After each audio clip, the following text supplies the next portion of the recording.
Bismillahirrahmanirrahim. On va faire une petite révision, comme d'habitude, du dernier cours, le cours 6. Donc le cours 7, pardon. Alors, on a vu donc, ce que c'est que les antigènes. On a vu que les antigènes sont des substances capables de mobiliser le système immunitaire, de provoquer une réaction immunitaire, donc de produire une réaction immunitaire. Alors, la plupart des antigènes sont de grosses molécules, donc ce sont donc en général des protéines, de grosses protéines qu'on ne rencontre pas dans l'organisme. Ça veut dire que ça fait partie du non-soi. Alors, il existe deux types d'antigènes, les antigènes complets et les antigènes incomplets. Alors, un antigène complet, il a deux propriétés. D'une part, il possède une immunogénicité, ça veut dire qu'il est capable de stimuler la prolifération cellulaire des lymphocytes et la formation des anticorps. Et la deuxième propriété qui est importante, c'est la réactivité. C'est la capacité d'interagir avec les lymphocytes et bien sûr, donc, de continuer la réaction immunitaire spécifique. Alors, les antigènes complets sont en général de grosses protéines. Ça peut être également les acides nucléiques, les lipides, etc. Alors, on a dit que donc un antigène complet, un antigène incomplet ne possède pas d'immunogénicité. Ça veut dire qu'il ne peut pas activer une réaction immunitaire spécifique, mais il peut, s'il se lie à un vecteur donc du corps, une protéine du corps, hein, donc il va s'appeler un aptène, un antigène incomplet, c'est un aptène qui peut, quand il se fixe sur une protéine du corps, il peut donc devenir une protéine, un antigène complet et avoir une immunogénicité. C'est le cas donc de pénicilline, la pénicilline qui est donc un antibiotique qui normalement ne possède pas d'immunogénicité, mais quand il se lie à certaines protéines du sang, ça va devenir très réactif et ça peut donner des allergies qui sont graves. Alors, on a dit qu'un antigène, en général, c'est une grosse protéine, si vous voulez, mais qui possède donc des déterminants antigéniques. Ça veut dire sont donc des épitopes contre lesquels vont se former des anticorps spécifiques. Ici, nous avons le déterminant A, il y a un anticorps A qui va se former, qui va se fabriquer, qui va se fixer spécifiquement sur l'épitope A. Le B, la même chose, il y a un anticorps B qui va se fixer sur le déterminant B, et le C, c'est la même chose. D'accord? Alors, on a vu également ce que c'est qu'un apprêtement. Alors, on a dit que l'antigène, quand il vient de l'extérieur, hein, quand il est phagocyté par une cellule phagocytaire, par une cellule présentatrice d'antigène, il va donc subir ce qu'on appelle un apprêtement. Ça veut dire des préparations pour le faire sortir vers l'extérieur dans une molécule de CMH de classe 2. Donc, l'antigène va être digéré et présenté dans un fragment de CMH de classe 2 à un lymphocyte T pour activer une réaction immunitaire spécifique. Alors, bien sûr, en général, c'est le cellule dendritique qui sert de cellules présentatrices pour surtout les virus. Les macrophagocytes, donc les polynucléaires neutrophiles, les macrophages, eux, elles servent surtout pour les bactéries et puis, bien sûr, pour certains virus. Alors, le lymphocyte B, c'est un cas particulier. Alors, c'est un lymphocyte qui, normalement, il fabrique des anticorps. Il peut également servir de cellule présentatrice d'antigènes. Donc, on a dit que le lymphocyte B, grâce à ces anticorps de surface spécifiques, ils vont se fixer sur des particules, des antigènes solubles, surtout des toxines de bactéries par exemple, et la toxine va subir également une internalisation, une digestion, et puis ça va être présenté dans des molécules de CMH de classe 2 comme pour une CPA normale. D'accord? Alors, on a dit donc qu'il existait deux types CMH, le CMH de classe 1, qui possède, c'est une protéine avec un creux sur lequel se fixe l'antigène, et elle est liée à la membrane par une seule protéine. Le CMH de classe 2, il est la même chose, mais il est lié avec deux protéines, c'est pour ça qu'on l'appelle CMH de classe 2. Alors, on a vu ce schéma qui explique comment sont fabriqués les CMH de classe 1 dans cette partie de gauche, dans le cas d'une infection virale où l'antigène est synthétisé à l'intérieur de la cellule, et dans le cas de CMH de classe 2, dans le cas où on a une infection par une bactérie qui rentre de l'extérieur et qui est dégradée. Alors, dans ce cas-là, les deux CMH de classe 1, de classe 2 et de classe 1 sont synthétisés par donc bien sûr, le noyau qui envoie des ARN messagers, et ensuite qui vont être, donc il va y avoir synthèse de CMH de classe 2 et de classe 1. La classe 2, il y aura une protéine LI qui bloque le site de fixation de l'antigène. Ensuite, ça va passer par le Golgi. Le CMH de classe 2 va venir ici. Donc, une fois l'antigène rentre par endocytose, il va rentrer, il va commencer l'apprêtement, il va être coupé. Et dans cette vésicule, il y aura donc détachement de cette molécule LI et puis liaison d'un antigène qui va sortir dans une molécule de CMH de classe 2. Ça, c'est dans le cas d'une infection virale, d'une infection bactérienne, pardon, où on a un CMH de classe 2. Dans l'autre cas où on a un virus qui injecte son génome, il va être synthétisé, donc le virus va être synthétisé en même temps que le CMH de classe 1, il va passer le Golgi et faire sortir à l'extérieur le CMH de classe 1 muni du virus qui va être présenté vers l'extérieur. D'accord? Alors, on a dit également que donc la liaison de l'antigène avec l'anticorps, donc on a des signaux qui sont liés à ça. Alors, quand l'antigène va se fixer sur une cellule présentatrice d'antigène, ça va constituer le premier signal. Alors, ce premier signal va activer, si ça se fixe sur un lymphocyte T, ça va activer le lymphocyte T, mais ça ne va pas être suffisant pour continuer la réaction immunitaire spécifique. Il faut donc un deuxième signal qui est très important. Ce deuxième signal est nécessaire à l'expansion clonale. Donc, ça va donc faire, par exemple, si le lymphocyte T est activé, il y a d'autres signaux qu'on va voir par la suite qui vont donc l'activer pour avoir une expansion clonale, une différenciation et la suite de la réaction immunitaire spécifique. Alors, pour le lymphocyte B, ce deuxième signal est donné par le lymphocyte T. D'accord? Alors, le lymphocyte T, il va coopérer avec le lymphocyte B, et surtout un lymphocyte B de type TH2. Donc, maintenant, on sait que pour le lymphocyte B, nous avons un lymphocyte T, TH2, qui va démarrer une réaction immunitaire humorale qui va faire synthétiser des anticorps par le lymphocyte B. Alors, ce deuxième signal, pour le lymphocyte T naïf, ce deuxième signal, encore appelé costimulateur, peut être apporté par une troisième population distincte, que ce soit donc lymphocyte B, macrophage ou bien cellule dendritique, donc est apporté surtout par une cellule présentatrice d'antigène.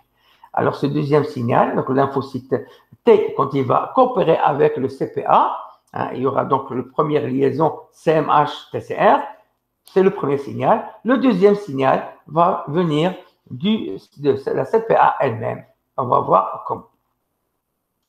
Alors, enfin, on a vu dans la fin du cours que, en l'absence de deuxième signal, donc il n'y aura pas de réaction immunitaire spécifique. On aura donc une non-réponse. Alors, si par exemple, il y a des antigènes de l'organisme qui font partie du soin, donc bien sûr, si il y a une liaison avec le lymphocyte T, ça ne va pas continuer parce que on a une réponse, on a une non-réponse au lymphocyte T, même si il y a un CMH qui va se lier sur le TCR du lymphocyte T, il n'y aura pas de suite parce qu'il n'y aura pas de deuxième signal, donc il y aura une non-réponse. Alors, cette non-réponse ou bien énergie est le support de la tolérance périphérique. Alors, cette notion de tolérance, elle est très importante. On va la voir dans l'immunopathologie, comment elle naît. Hein, cette tolérance, ça veut dire qu'on va tolérer les cellules du foie. Donc, on ne va pas avoir un deuxième signal, on va avoir une anergie ou bien une non-réponse. Cette non-réponse qui va bloquer la réaction immunitaire pour que ça n'aille pas plus loin, pour ne pas avoir une auto-immunité. Donc, le lymphocyte T, qui est le centre d'intérêt de la réaction immunitaire spécifique, donc c'est le plus important, c'est le lymphocyte T. Hein, donc, puisque donc, la majorité des lymphocytes B ont besoin de la liaison, de la stimulation par le lymphocyte T, alors le lymphocyte T, c'est lui qui va garantir la tolérance pour les lymphocytes B. Parce que c'est lui qui va donner ce deuxième signal. S'il n'y a pas ce deuxième signal, il n'y aura pas de réaction immunitaire spécifique. Donc, on dit que la tolérance T, la tolérance du lymphocyte T, va garantir la tolérance des lymphocytes B. Ça veut dire que le lymphocyte B ne va pas s'activer pour donner une réaction immunitaire spécifique, pour continuer la réaction immunitaire spécifique, pour donner des anticorps. Donc, il ne va pas donner des anticorps et la réaction va s'arrêter. C'est pour éviter l'auto-immunité. C'est ce qu'on appelle le phénomène de tolérance. D'accord? Alors maintenant, on va commencer le cours 8. Alors, ce cours 8, qu'est-ce qu'il y a? On va donc parler, on en a parlé souvent, mais on ne les a pas détaillés. Ce sont donc les cytokines. Alors, les cytokines, qui sont des protéines, on va voir ce que c'est que les caractéristiques des cytokines. Ce sont donc des glycoprotéines membranaires, ou bien ils sont sécrétés par des cellules suite à une stimulation. D'accord? Alors, ce sont donc des glycoprotéines, donc ce sont des protéines sur lesquelles on trouve des sucres membranaires. Ils peuvent se trouver sur la membrane, comme ils peuvent se trouver donc sécrétés par les cellules dans le milieu intérieur, dans la lave. Alors, ces glycoprotéines, ces cytokines, il existe une centaine jusqu'à présent. Alors, de plus en plus, on découvre d'autres cytokines. Ils sont classés suivant l'homologie de structure. Alors, ils sont classés suivant leur structure. Alors, donc on va essayer de donner un petit résumé de ces cytokines parce que c'est un très, très, très grand chapitre et c'est très compliqué. On va juste vous donner les grands traits pour comprendre ce que c'est qu'une cytokine et ce que c'est les cytokines les plus importantes. On a d'abord le TNF, donc facteur de nécrose tumorale, TNF-alpha. On a les interleukines, on a les chimiokines, hein, on en a parlé, ce sont des cytokines qui servent dans la migration cellulaire, donc la sortie des polynucléaires, des monocytes, donc du sang pour aller dans le tissu, hein, c'est la migration cellulaire. Et on a les interférents, les IFN. Chaque cytokine peut être synthétisée par plusieurs types de cellules. Alors, une cytokine, par exemple l'interleukine 2, peut être synthétisée par le lymphocyte T, peut être synthétisée par le lymphocyte B, peut être synthétisée par le macrophage, etc. Donc, une cytokine peut être synthétisée par plusieurs cellules et agit sur un grand nombre de cellules sur lesquelles elle aura des actions variées. Elle peut agir sur une cellule pour permettre sa multiplication. La même cytokine peut agir sur une autre cellule pour permettre sa différenciation, etc., etc. Donc, une cytokine aussi peut avoir des effets différents sur des cellules différentes. D'accord? Et une cytokine peut agir sur un grand nombre de cellules différentes. D'accord? De cellules différentes. Les cytokines agissent selon différents modes d'action. Hein? Donc, les différents modes d'action que vous connaissez pour les hormones. Vous avez des actions autocrines, ça veut dire sur une cytokine qui est synthétisée par la cellule et qui agit sur la même cellule. Ou bien sur juxtacrine, ça veut dire que ça va agir sur une cellule voisine. Hein? Donc, une paracrine, ça veut dire une cellule qui peut être un peu plus loin. Et endocrine, ça veut dire une cytokine qui va aller dans le sang et dans la lymphe et agir sur des cellules qui sont beaucoup plus loin. D'accord? Donc, alors les cytokines ne peuvent agir que par l'intermédiaire de récepteurs qui doivent être présents sur les cellules cibles. Alors, toujours donc ces cytokines, c'est comme des hormones. Pour agir, il faut que ça se fixe sur des récepteurs, sur la cellule réceptrice. D'accord? Alors la cellule cible, elle possède des récepteurs sur lesquels va se fixer de façon spécifique la cytokine pour donc donner une réponse quelconque. Certains de ces récepteurs se clivent après fixation et forment un récepteur soluble, inhibant ainsi l'action de la cytokine. Alors, des fois, ces récepteurs vont se cliver, se couper en deux, donc perdre une partie, après fixation et former un récepteur soluble, ce récepteur soluble qui peut donc inhiber l'action de la cytokine. Au début, on a l'action de la cytokine, on a l'effet physiologique, et au bout d'un certain temps, ces récepteurs peuvent se cliver et donc si vous voulez, inhiber l'action de la cytokine et on n'aura plus d'action de cette cytokine. Donc là, c'est en général ce que c'est des cytokines. Donc ce sont des substances comme des hormones, je les appelle des hormones entre guillemets, elles sont comme des hormones de l'immunité. Elles sont des glycoprotéines qui sont synthétisées et qui vont agir sur des cellules cibles par l'action de récepteurs. Elles vont avoir différents effets sur différentes cellules. D'accord? Alors, on va maintenant donc citer les cytokines les plus courantes. On ne va pas les citer toutes parce que c'est une centaine et c'est très compliqué. On va voir juste les cytokines qu'on connaît et d'autres cytokines que je vais vous citer. Alors, on a d'abord donc l'histamine. Alors, on en a parlé souvent.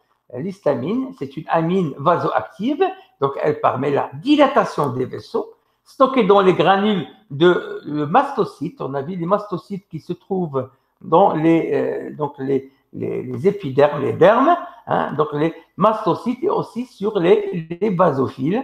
Aussi, ce sont donc des globules blancs, donc des granulocytes.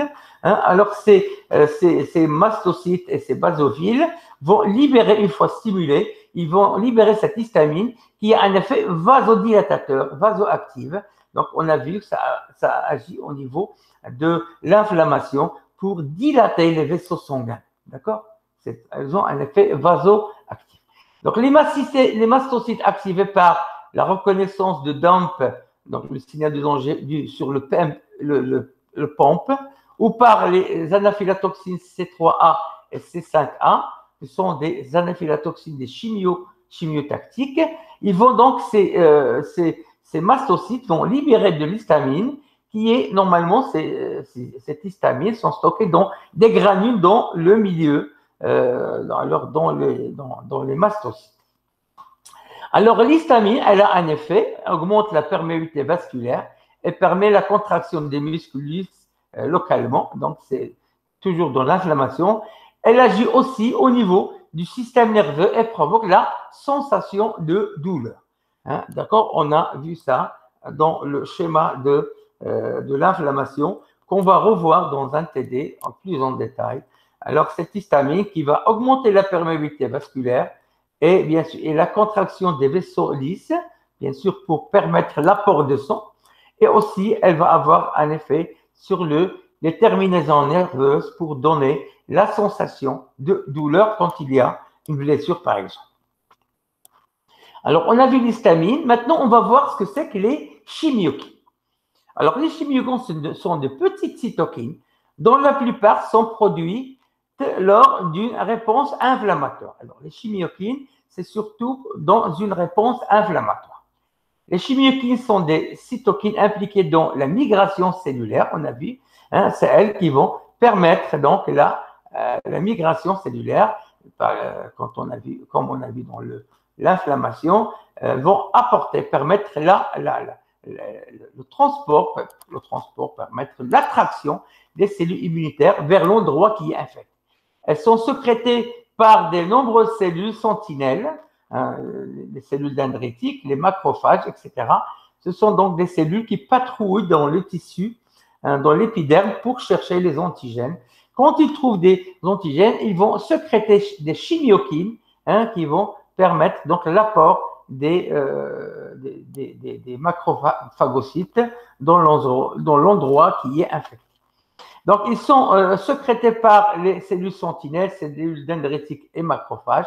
Après stimulation par des signaux de danger, elles forment alors un gradient et dirigent vers ainsi la migration des populations, leucocytaires requis vers le tissu infecté.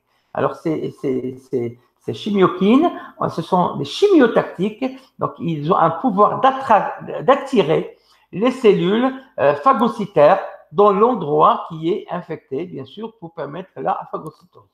Ils ont pour rôle d'activer les cellules immunitaires, ces chimiokines, ainsi que de les recruter au site de l'inflammation, ça veut dire les importer au site de l'inflammation.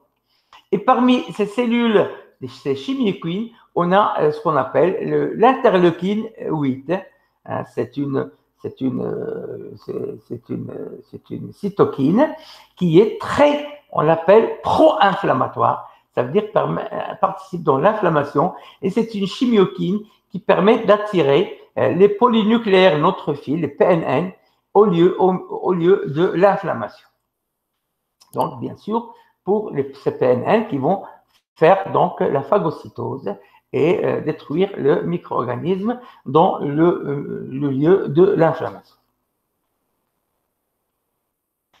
Le troisième type de cytokine important qu'on va voir souvent, ce sont les TNF-alpha, c'est les facteurs de nécrose tumorale. Cette TNF-alpha est une substance produite par le système immunitaire qui intervient principalement dans la lutte contre les cellules cancéreuses. Alors, dans le cas de cellules cancéreuses, pour ça qu'on a des tumorales, donc quand on a des cellules tumorales, on a donc on a des productions de ce TNF, de cette cytokine, qui va participer dans la lutte contre les cellules cancéreuses. On a également une TNF-bêta, sont produits respectivement par les monocytes. Les TNF-alpha sont produites par les monocytes et les TNF-bêta sont produites par les lymphocytes T, d'accord?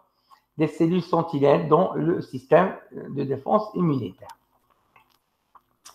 Les deux facteurs de nécrose tumorale vont être en mesure de détruire les tumeurs, donc TNF-alpha et TNF-alpha et TNF-bêta ont la capacité de détruire les tumeurs en entraînant leur nécrose. Ils sont capables de détruire ces cellules par des nécroses, par apoptose. Alors, ce TNF-alpha, par exemple, c'est une protéine dans 185 acides aminés. Donc, c'est la plus importante des cytokines pro-inflammatoires. On a dit pro-inflammatoire, ça veut dire qu'il provoque l'inflammation et bien sûr mobiliser le système immunitaire. Donc, c'est une protéine la plus importante des cytokines pro-inflammatoires. Elle agit au niveau du foie lors d'une infection en induisant la synthèse de molécules de la phase aiguë de l'inflammation. Alors, ces molécules de la phase aiguë de l'inflammation, on va le voir, c'est comme le CRP, on va voir, c'est une protéine qui est fabriquée par le foie. Alors, cette protéine qui est fabriquée par le foie, ça va être un indicateur d'accord, ça va être un indicateur de l'inflammation. Alors, donc cette TNF-alpha va agir sur le foie pour que le foie fabrique des protéines de la phase aiguë. Elle agit également au niveau de l'endothélium vasculaire, au niveau des vaisseaux sanguins. L'endothélium sont des cellules qui se trouvent à l'intérieur du vaisseau sanguin, en induisant la synthèse de protéines membranaires qui seront indispensables à la diapédèse. Elle va agir également, pour ça qu'on dit que c'est une protéine c'est une cytokine pro-inflammatoire. Elle va agir également au niveau de l'endothélium cellulaire, vasculaire, pardon, de l'endothélium vasculaire pour produire donc pour qu'il synthétise cet endothélium, synthétise des protéines membranaires indispensables à la diapédèse. C'est le déplacement des cellules immunitaires des vaisseaux sanguins vers le tissu. Donc, c'est une cytokine qui est très importante qui participe dans elle est la plus importante des cytokines pro-inflammatoires. Elle permet la synthèse par le foie des molécules de la phase aiguë de l'inflammation et la synthèse des protéines qui servent dans la diabète. Une quatrième catégorie donc de cytokines qui sont les plus importantes, ce sont les interleukines. Alors ces interleukines, on va le voir souvent, ils sont souvent appelés interleukines IL-1, 2, 3, 4, 5, etc. Donc on va les voir. Ce sont des protéines naturelles qui sont produites par les leucocytes, donc par les lymphocytes, par les globules blancs, et qui agissent sur les globules, sur elles-mêmes ou bien sur d'autres globules.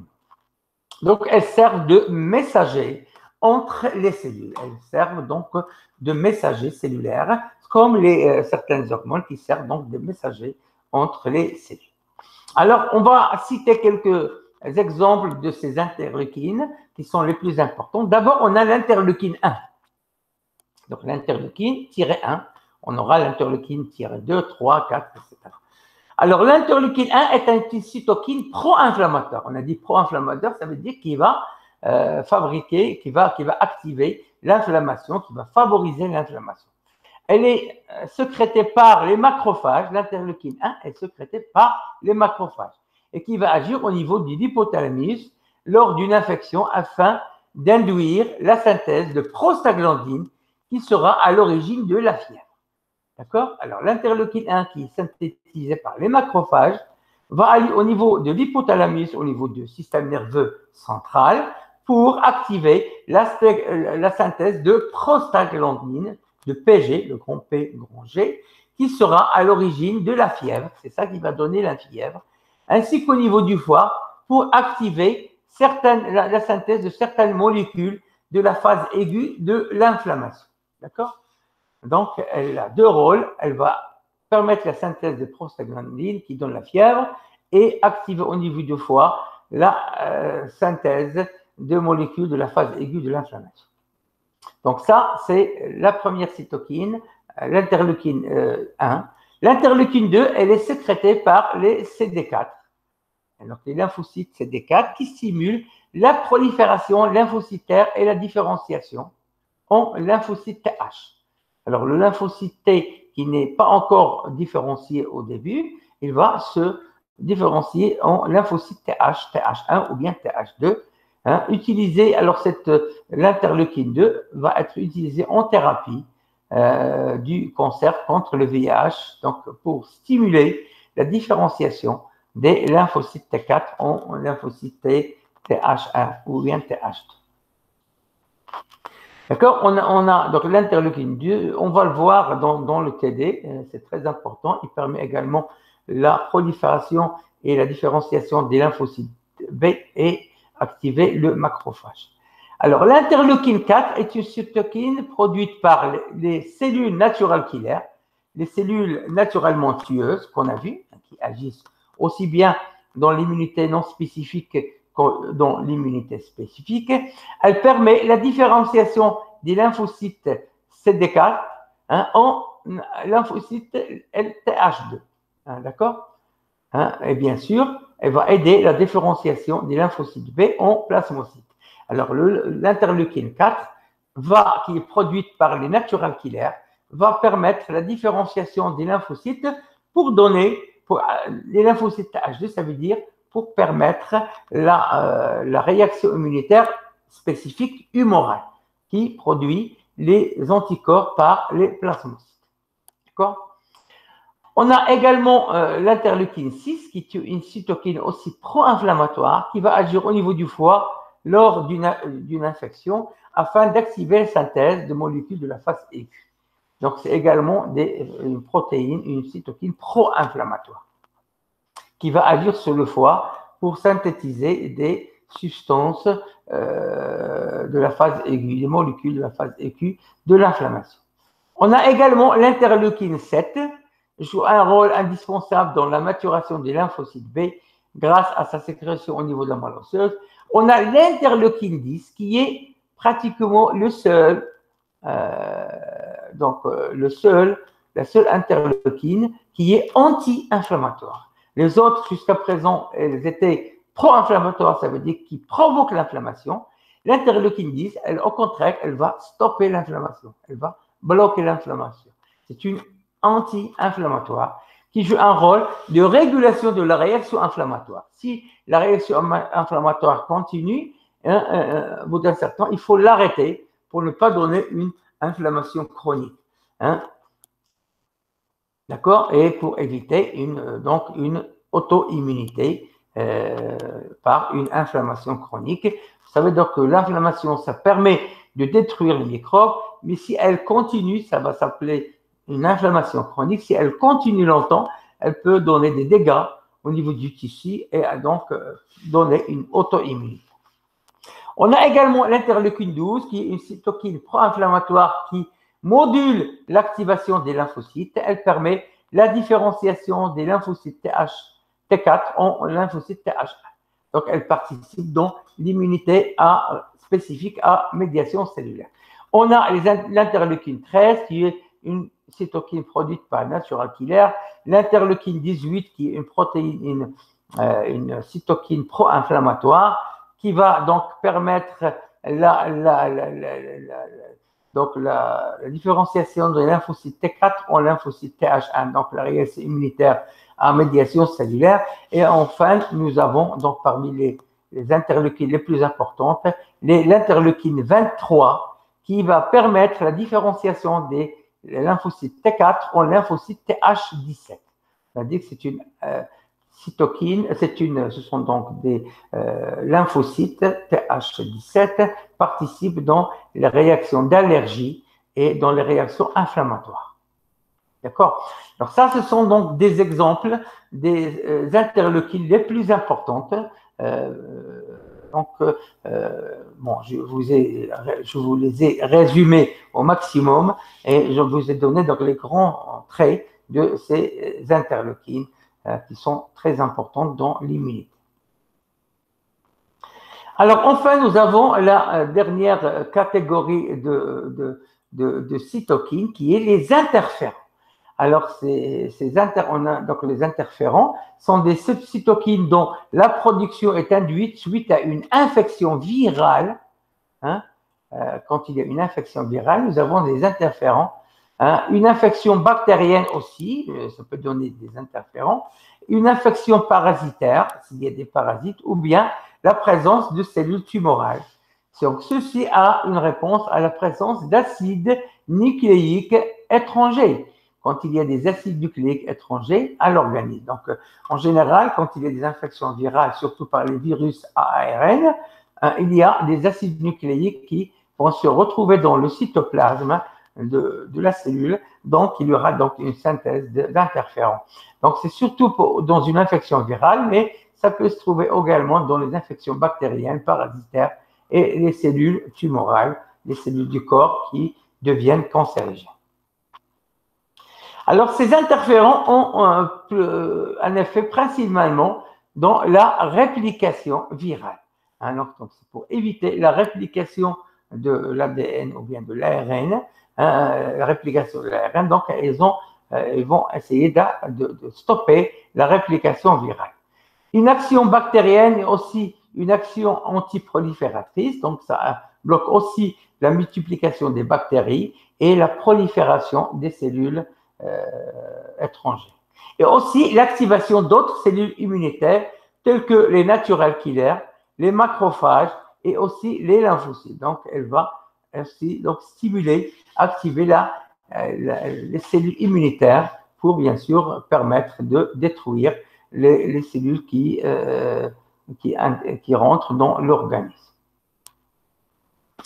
Alors, on donne juste quelques exemples d'interférents. On a l'interférent de type 1, IFN de type 1, qui prennent en compte les interférents alpha et bêta et jouent un rôle dans la réponse immunitaire innée.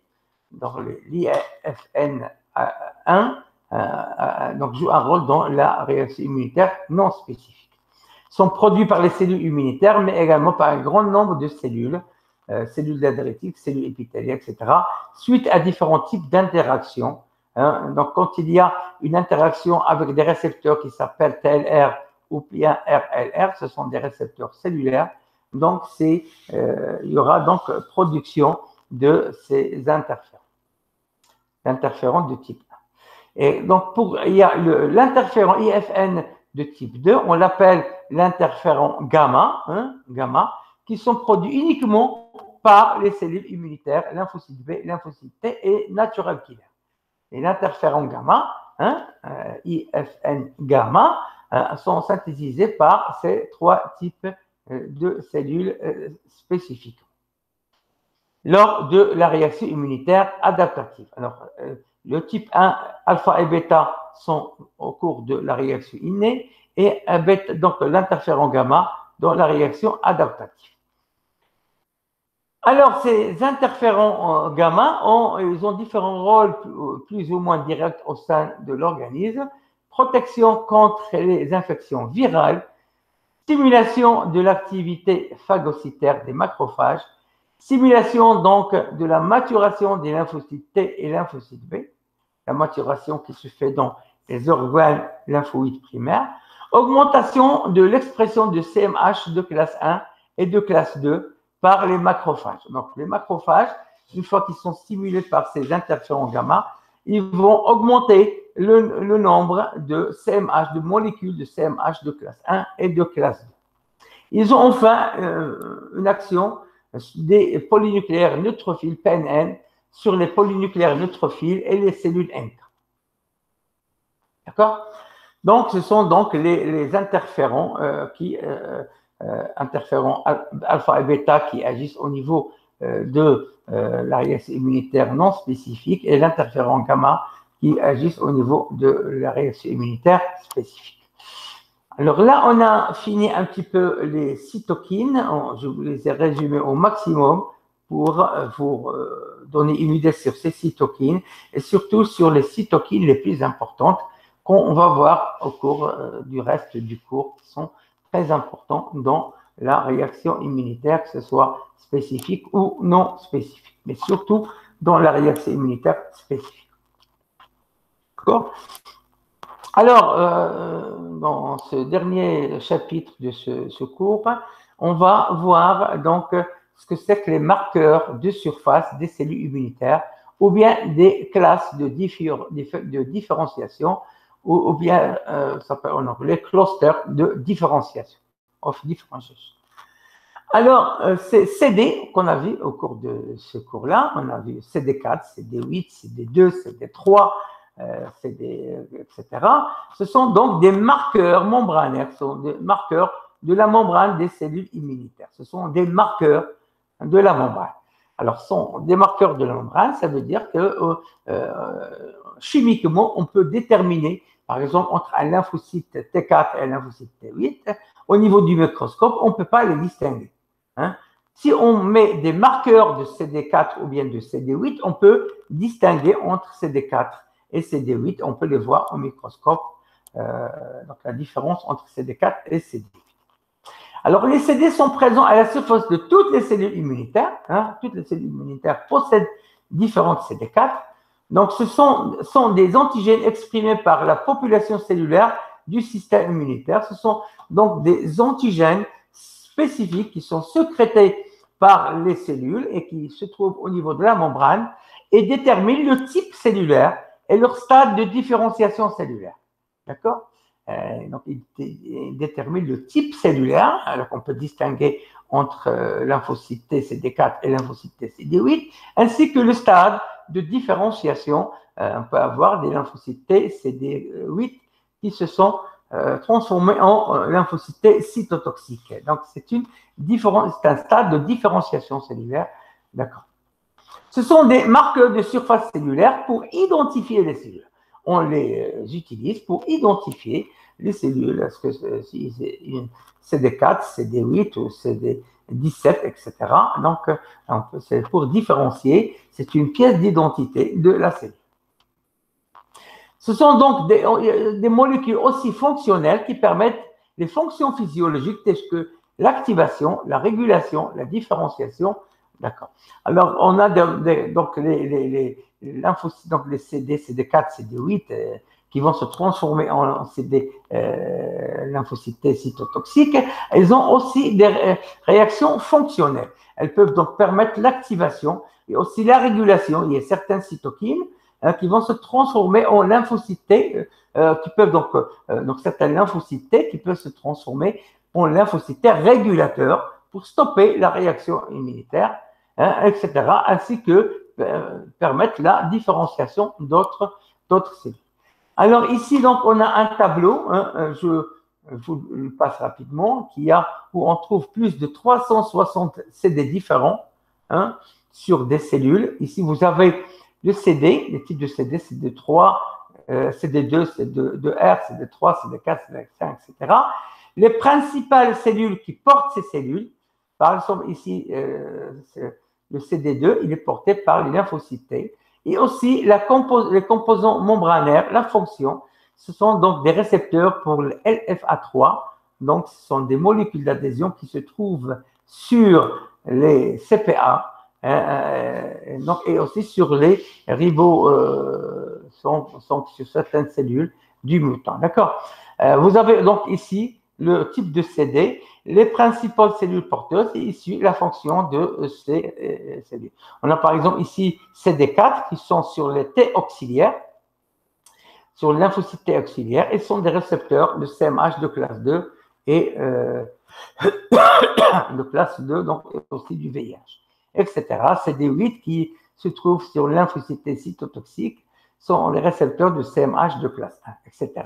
Donc, vous pouvez lire chez vous ce tableau et voir chaque type de CD et où il se trouve et sa fonction physiologique.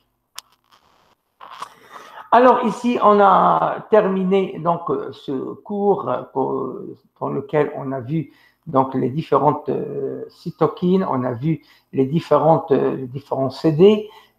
Donc je vous recommande de revoir ce cours-là et doucement, si vous n'avez pas compris, vous pouvez revoir encore une fois. Si vous avez des questions, vous pouvez me l'envoyer donc dans ma boîte email et je vous remercie.